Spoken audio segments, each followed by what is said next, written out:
Today's guest is Andy J. Miller. Andy's work is defined by clean graphic illustration, infused with otherworldly dream things. He talks about his adventures overseas, the world of illustration, and a behind-the-scenes look to his life as a freelance artist. He will also give us a glimpse of a recent talk we had titled 17 Secret Herbs and Spices of Illustration. We'll learn this and much more, but first, let's get to know Andy.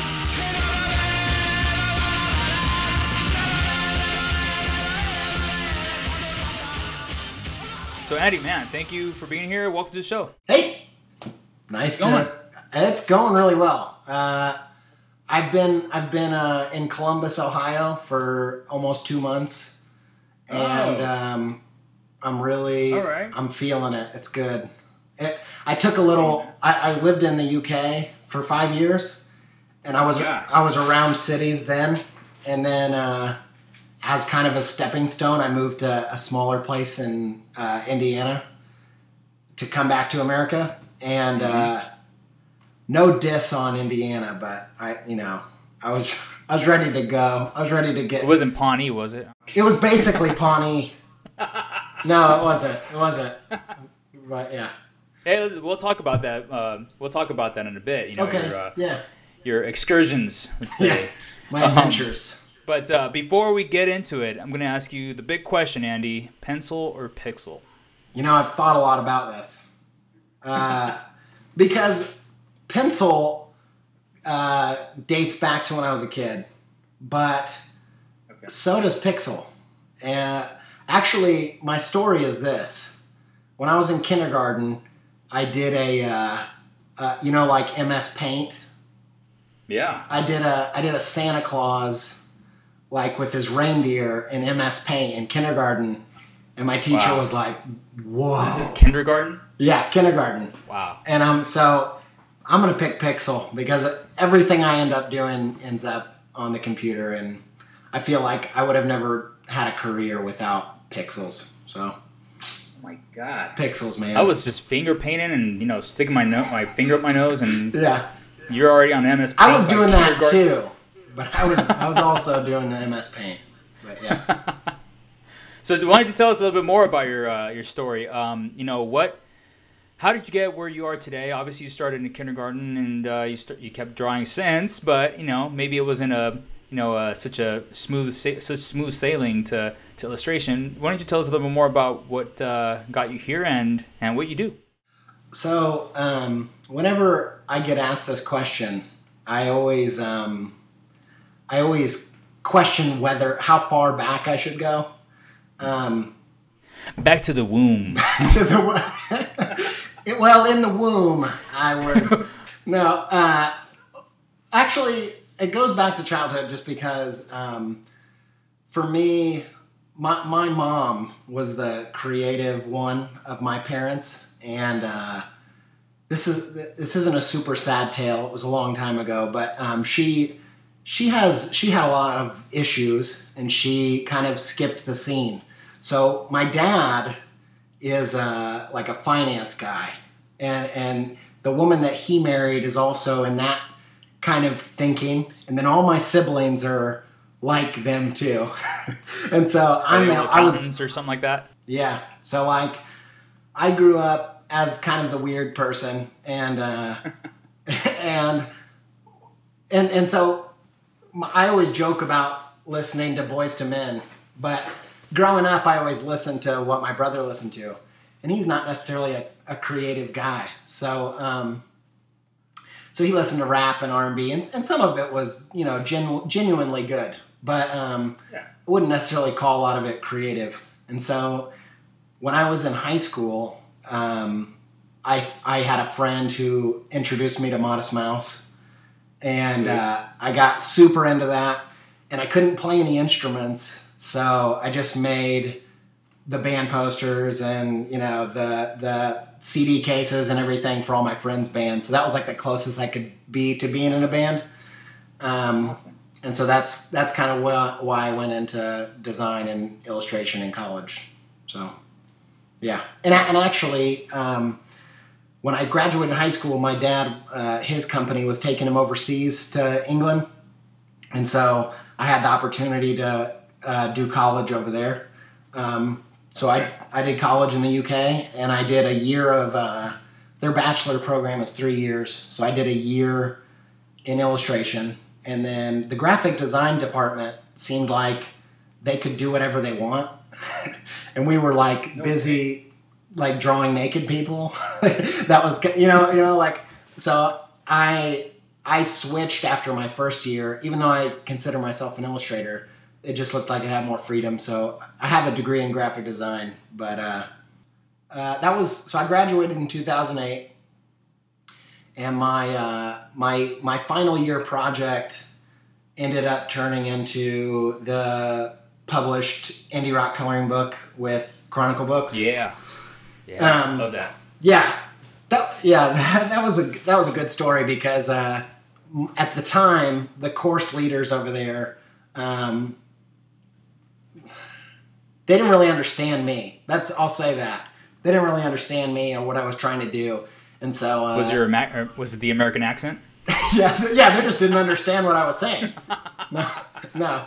I think they were just older, and they just didn't really... a lot of things have changed, I think, since I left. But I just think they didn't really understand what I was going for. And that project, which ended up turning into the indie rock coloring book, they gave me a D on that. No way. Yeah, and so then I went on to publish it, and it did pretty well. And so I was like, in your face. Yeah, it's a total underdog. Like, yeah, but very cool story. Yeah. Yeah. So I did that, and then I actually after about a year, I took a little bit of time off because I felt like I wanted to dig a little deeper and make my work a little bit more personal. And then when I came back, I did a year-long drawing project called Nod, where I did a new character every weekday for a year. And that felt really personal and felt more, just more true to who I am. And then I also did... Can people still find that? They can still find that. If you go to my website, it's on there.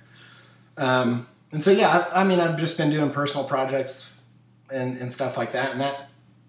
All the while doing client work. I want to talk to you about a talk that you had recently. It's already been about a month. Yeah. Right? But you and I have met in Portland and at Icon. At Icon, it was super fun. Illustration conference, which was amazing, by the way. It was awesome. And you had a talk. Yeah. Albeit it was short. It was short. It was a small awesome. Little guy. Yeah.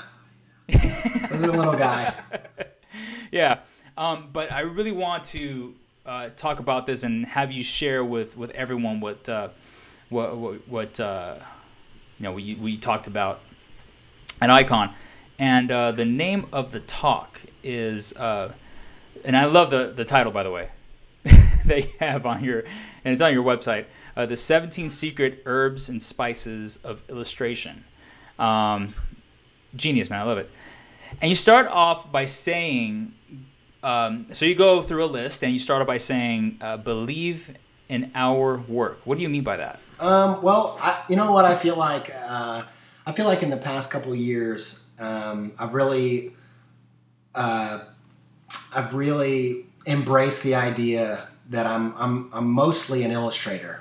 And, even though I have some training in design, I feel like I'm kind of a purebred illustrator, and I feel like, but I spend a lot of time in the design world and thinking about design and listening to people talk about design, and I feel like what's fantastic about design is that they use that process with everything that they do.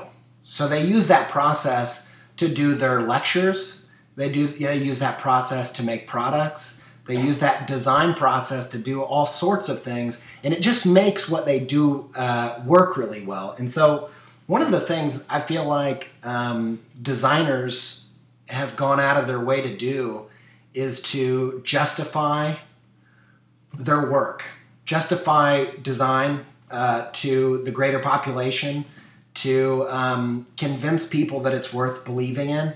Mm-hmm. And I guess I feel like the more that I started to embrace the identity of being an illustrator, the more apparent it became to me that illustrators, probably not all of them, but a lot of them probably tend to be introverted. When I ask other illustrators why we need illustration, or their answer is usually because I like to draw. But if you ask a designer, right? Yeah. If you say, why do we need design? They're going to say, well, design can change the world. Design makes the world better. And they have good reasons. You know, I'm not downplaying design, but I guess I just started to think a lot about illustration and the purpose of illustration and why we need it as a culture and why it's important. And the more I thought about that, the more I began to believe in our work. And so I just wanted to encourage the community to take it a little bit more seriously and believe in what we do. And for instance, I'll just give you one point, and then I can end it. But I feel like part of what illustration does at its core is it takes formless things and it gives them form. And that's basically what it is. So if you have an article, it's words which are kind of abstract in nature and thoughts, and then you give them form. You know, and that can seem really trivial, but actually it's often what makes information click in our brain. So in a time when we've never had more like chaos of information, you know, thrown at us minute after minute, I think, you know, we've never probably needed illustration more, you know. That's perfect, man. That actually reminds me of something else that you're in. I'm going to go through some of the points that you make here, and they're not going to be in order, but you just mentioned that, you know, a lot of this stuff, a lot of these things that you're going to illustrate for, you know, for instance, let's just say, for instance, an editorial piece, you have words. So you have to draw something based on those words, based on that story, and it's very abstract. You mentioned here, and I can't find it, but one of the points... If you remind me, I can probably tell you. Don't just draw figurative things. You're right. So, okay, so you talk about drawing the metaphysical. Can you explain a little bit more about that? Is that a practice that you've created for yourself? Or is that something that, It's something that, again, kind of in the past couple of years that I've been thinking a lot about how, you know, I've never been really passionate about technical drawing skills. That's never interested me, even though I'm always trying to get better at drawing. But I feel like some of the most interesting illustrations kind of incorporate a lot more than the figures.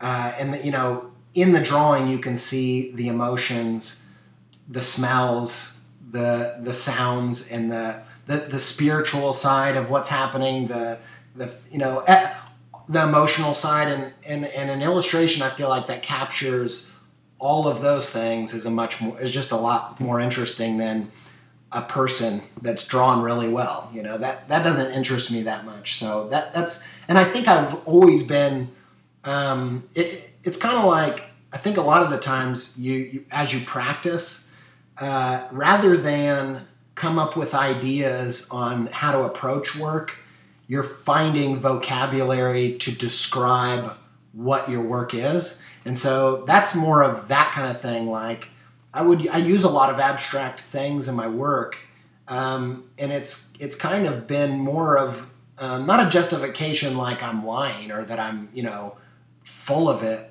but I'm a justification to explain what these abstract shapes and patterns are doing. You know, what's the purpose of them? Why do we, you know, why does that enhance it? And I found that a lot of the times it's about the atmosphere, or sometimes I draw, if I drew something that feels really stressful, then I'll draw a character, like a cloud character that's kind of like a stress spirit So just visually, explaining something and going beyond the figurative world. And I think it's kind of similar to what stories do, or parables, Yeah, so it's a good thing that you bring that that part about the cloud, the stress cloud. You also mentioned you also mentioned that you recommend achieving self-awareness. Yeah. That's one of the things. Now we're gonna start getting zen here. I've already done this. I'm already completely self-aware, so only others can hope to attain such high levels of, what do they call it? No, consciousness. We're getting into crazy territory. But no, I guess that's one of my biggest kind of pieces, things that I really believe in is that, if you're pursuing art, I think one of the most valuable things that you can do is to just know who you are. And the reason why, partially because I feel like I'm really into psychology, and I'm really into the idea of the subconscious, and I feel like the persona is the mask that we wear. You remember on sounds very Joseph Campbell-ish. Yeah, right. It is. I like Joseph Campbell, but I love him. What's that? Yeah, man. Dude, I love Joseph Campbell. Yeah, good stuff. And Carl Jung, and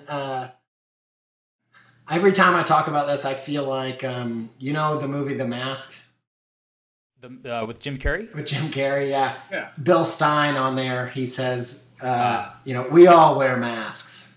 But anyway, I feel like the persona, or who we put out there, a lot of people believe that that's who they are. They don't see the difference between that and who they really are.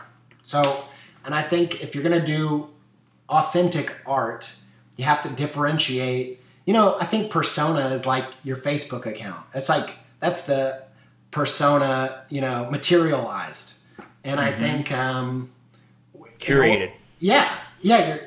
And that's not who you really are. And I think if you're going to make authentic work, you have to dig a little bit deeper and get in touch with, just who are you really? And I think the reason why you need to be familiar with that is A, so you can make work that's authentic, but then B, so that you can, one of the biggest things that upsets me about artists is when I see, or when I feel like, I don't know, I'm not all seeing and knowing, but when it seems like to me that artists are making decisions based on criticism or their peer feedback, and they're going off their path, they're not doing, their real true work.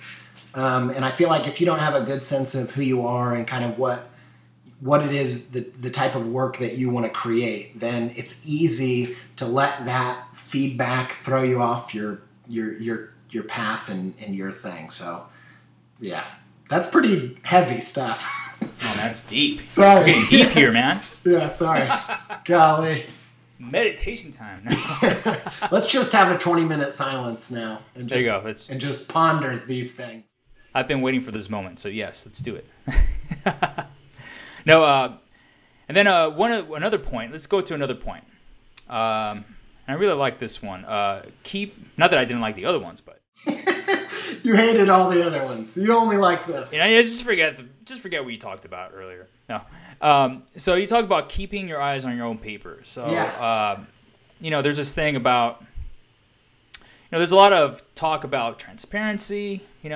Especially online, you got to be transparent and all that. Actually, make it your own, right? So, go ahead and elaborate on that. I'm glad you asked about that because I didn't get to say everything I wanted to in the talk about it. And actually... this is your stage, man. All right. So that, I actually wanted to say that that's not about copying. Because... Oh, okay. Because, I feel like if you're... I have never seen an amazing artist. I take that back. I've almost never seen an amazing artist really get down and out and nasty about people ripping them off. because, you know, I think if you're really worried about that, you're not in good company, you know, because I would say, you know, David Bowie and how many artists have said, you know, that Vanilla Ice. Yes, good point. No, David Bowie, Austin Kleon, and George Lucas, and Kirby Ferguson, and all these guys have. That's the camp that says actually, you know, everything is derivative to some degree, right? So it's not about that. I think it's really healthy to look at other people's work and always try to be learning new things. That's my attitude about it.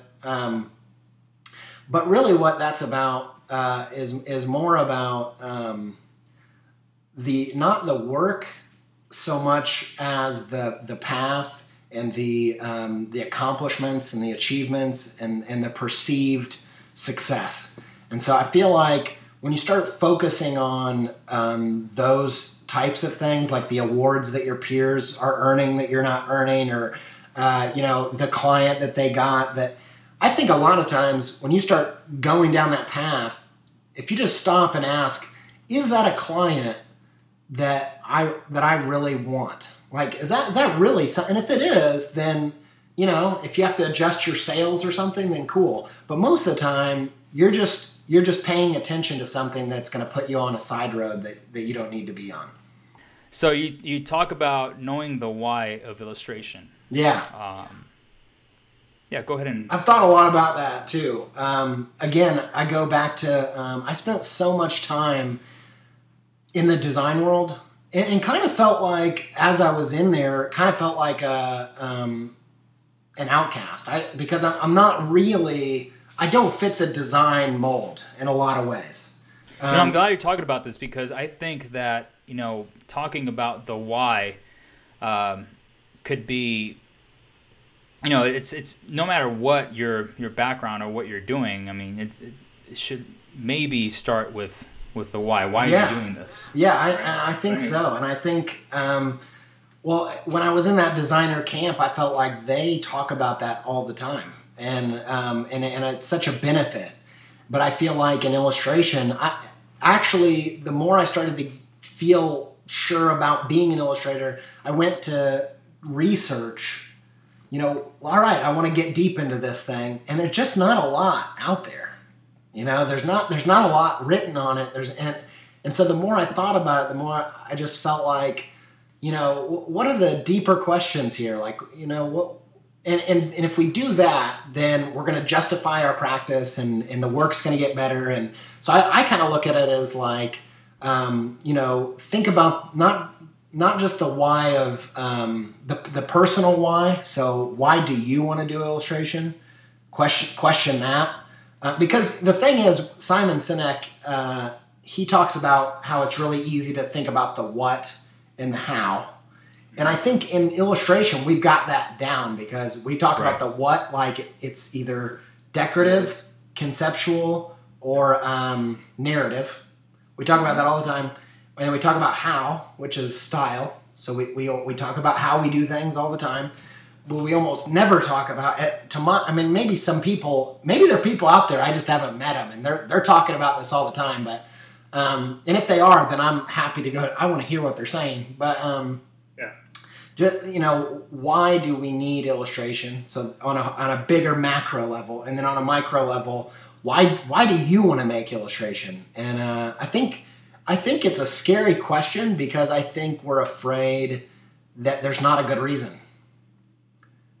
But I don't think that's true either. Absolutely. Absolutely, man. I love it. We're getting philosophical. You get me going, man. I will go. Oh, yeah, of course. You know, okay, let's get to this one. Making friends.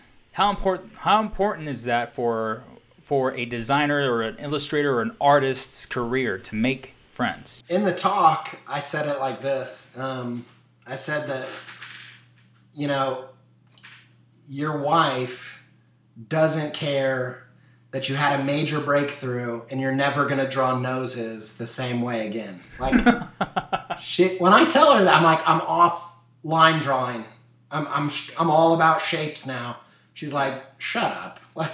What's for dinner? You're like, what are we gonna, like, the kid needs help. So I feel like you need to have those friends that do exactly what you do, so they can sympathize and celebrate. And the other thing that you realize is the longer you spend alone in this thing, you don't realize how much all of this thinking is piling up. And the real problem is, the longer you go and that thinking is piling up, the less likely you are to have a breakthrough, because you're clouded. It's just a mess. And I feel like once you there's a really eloquent quote about this, and I cannot find it, and it's driving me mad. But it's basically, the idea is that that ideas and breakthroughs are found in the writing of words and the speaking of words.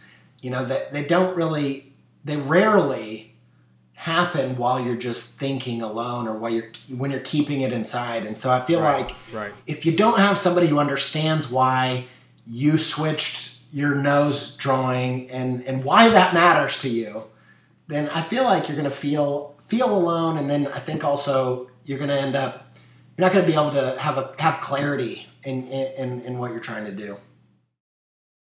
Do you recommend that everyone listens to Boys to Men while working? Yes, I do. Why? No, I don't.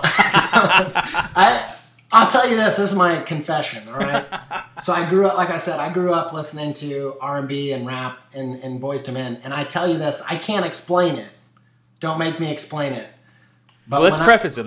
Let's talk about why. Oh, yeah, I'll explain it. So, like I said, my mom was the creative one, and she has a little bit better music taste. But my dad just listened to, like, at best, Phil Collins. Like, that was his best. Oh, man, yeah. And that's okay, but that's as highest as it goes on the creative chain. Yeah. And then we had my family, actually, it's a pretty interesting bunch of people, because my dad kind of comes from a kind of working class environment, and there's just a lot of issues in that family. And we had my older cousin come live with us for a while, and he's the guy who introduced us to Boys to Men. And nice. So we listened to that, man. We listened to that like crazy. And even to this day, right? For a long time, for years, I swore it off, and I didn't listen to it at all. Probably like 6 or 7 years, I never listened to him. But then I got Spotify, and so I put it on as kind of a joke. And then what happens now is, when I'm under a tight deadline and I'm like feeling the heat, I put it on and I go into like a zone of like, because I know it so intimately. So it's it's kind of like instrumental. Kind of nostalgic too, right? It's nostalgic. I don't know what it is. It's ridiculous. It's like, it's in your blood almost. It's in my blood. I don't know. Hey, man, that's cool, though. It is. I used to listen to Boys to Men, too. Put it on. That was like, I think 5th or 6th grade for me. I'll Make Love to You, right? 5th grade, man. That was the song. I know, 5th grade. You're listening to that. Hey, Andy, I'm going to change it up a bit here. Yeah, I think it's time to. I think it's time to change it up. Enough of that. Enough R&B talk. But you have a really colorful style. Very childlike, colorful, bright. It's very, fun. And I'm curious, what's your influence? What kind of things do you look for inspiration? I would say I can answer this question really easily. I think studying over in the UK really influenced me. So I think being over there, and my tutors were really into like Swiss design and clean stuff, and that really influenced me. But I kind of see my work as being equal parts Jim Henson, Hayao Miyazaki, and Tove Jansson, which is, do you know Tove Jansson? No. It's not very well known. You're throwing out some good names. It's not very well known in America for some reason. So yeah, I would say, and Charles Schultz. So Jim Henson, Charles Schultz, Hayao Miyazaki, which is you know, amazing, Spirited Away and Totoro and all that. And then Tove Jansson, she was European, and she created a series called Moomin. When you go look that up, you'll see the influence is pretty strong in my work. She was a genius. She was, and I think that I don't know this, but it seems to me that she really influenced Hayao Miyazaki. And so, yeah, I think all of that stuff, and then mixed with kind of clean graphic illustration, that's kind of where, I think that's kind of where most of my inspiration comes from. Love it, man. Love it. Yeah. Fraggle Rock, really. Oh man, Fraggle Rock is it, dude. That's I love amazing Fraggle too. Rock, man. What are you reading these days, man? Are you reading any books that get you inspired? I'll tell you what. Are you familiar with No Brow? Yes, sir, man. Pretty much everything that they put out is. Oh yeah. They're golden. I'll tell you this. I put a caveat on this thing. Can I show you it? Sure, yeah, please. And for those who can't see this, it is on the video. You can go to pencilversuspixel.com/Andy J. Miller. So, sorry, Andy. Go. That's okay. Take it away. That's Moomin. That's put out by Drawn Quarterly. That's that Tove Jansson. This one is also Drawn Quarterly. I'm just going to put a caveat in there that, or a disclaimer rather, that it's pretty dark stuff. It's kind of grim, but it's also super lovely. It's called Beautiful Darkness. It's got some nasties, but that's one of the most beautiful things I've ever encountered. It was amazing. I don't know how to say their names. They're European. So Beautiful Darkness. Beautiful Darkness by Drawn Quarterly. Another person that I met that I consider a friend. I met him in Portland, and that's No Brow.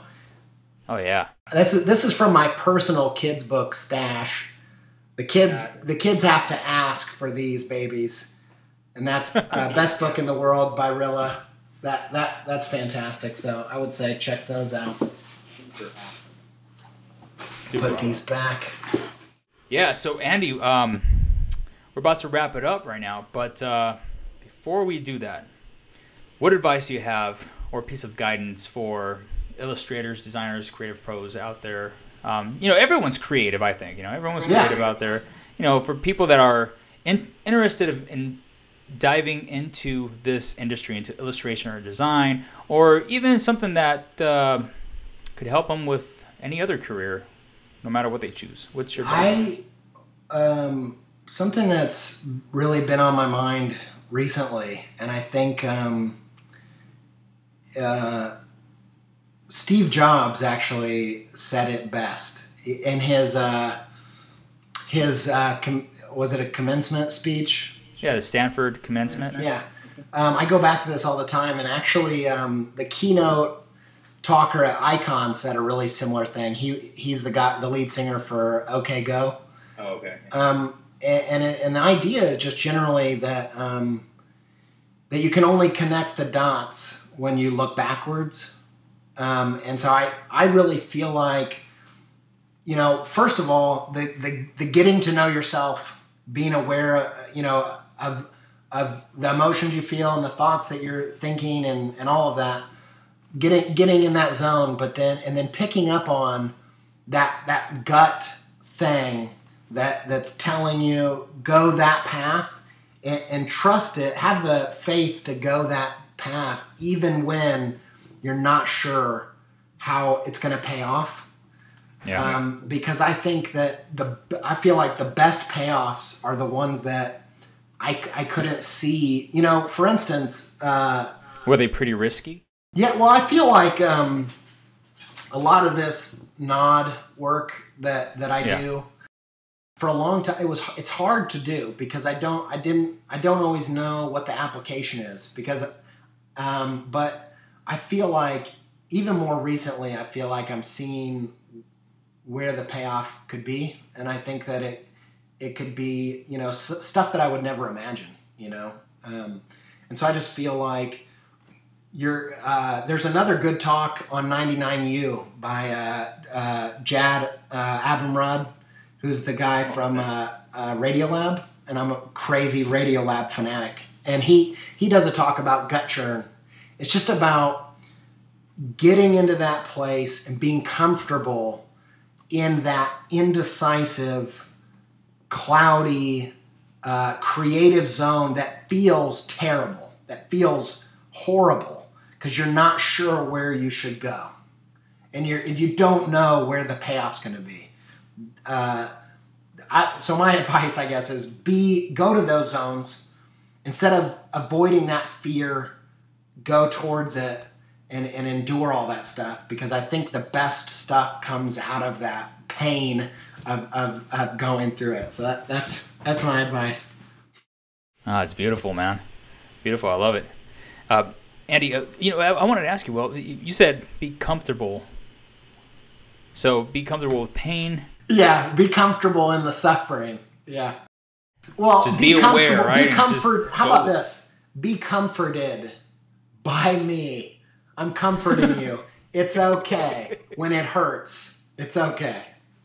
Andy, where can we find you? Where can we say hi and reach out to you? My website is the best place, which is andy-j-miller.com. And then I'm on Twitter and Instagram. Those are my two guys. Awesome. And I'll definitely have them in the show notes, so we could all find that information and everything, links and everything we talked about here today on pencilvspixel.com/Andy J. Miller. So pencilvspixel.com/Andy J. Miller. Andy, man, thank you so much. Thank you, man. This was great. I needed someone to talk to today. And you know what? I always need someone to talk to also, man. So it worked out. Yeah. Thanks, man. See ya.